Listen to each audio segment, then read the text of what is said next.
Hola, buenas tardes. Mi nombre es Diana Carolina Valencia, estudiante de Medicina Veterinaria y Zootecnia en la Universidad Tecnológica de Pereira, cursando séptimo semestre. El día de hoy hablaremos sobre la auscultación cardíaca en animales domésticos y cuáles son los principales focos de auscultación. La auscultación básicamente se realiza para la percepción de ruidos y sonidos a causa de procesos fisiológicos o patológicos.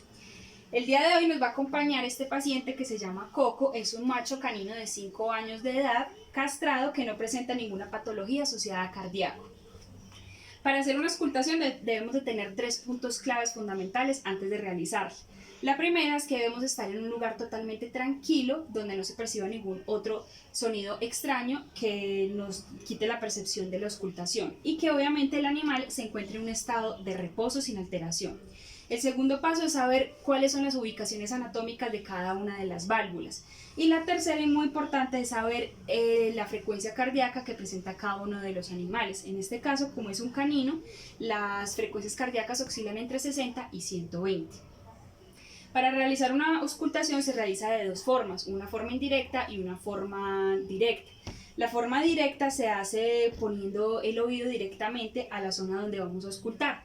La segunda es la indirecta, que se hace haciendo el uso del fonendoscopio. En este caso vamos a hacer la parte indirecta.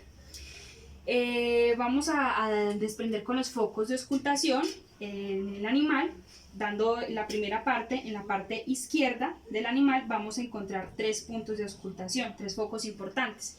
El primero lo vamos a encontrar en el tercer espacio intercostal, que es la válvula pulmonar.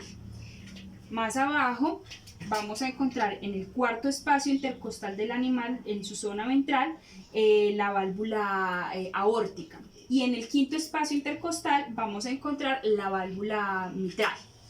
Ya en el lado derecho del animal del costado, también dando como base el codo en la parte ventral, en el cuarto espacio intercostal vamos a encontrar la válvula tricúspide.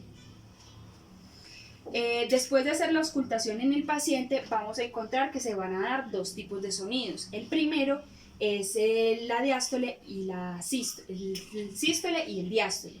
El sístole es el sonido más fuerte, que se debe al cierre de las válvulas atrioventriculares y la apertura de las válvulas semilunares.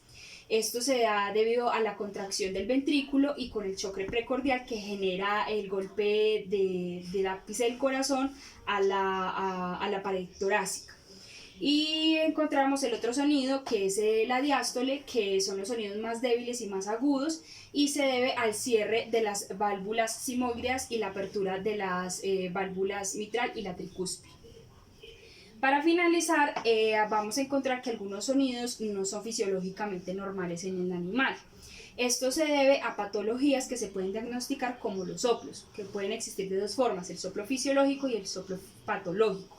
El soplo fisiológico se debe al cierre del agujero oval, a la persistencia del agujero oval, y el otro es el soplo patológico, que se debe a la compensación que hace el corazón debido a una patología. En este caso puede ser por una anemia.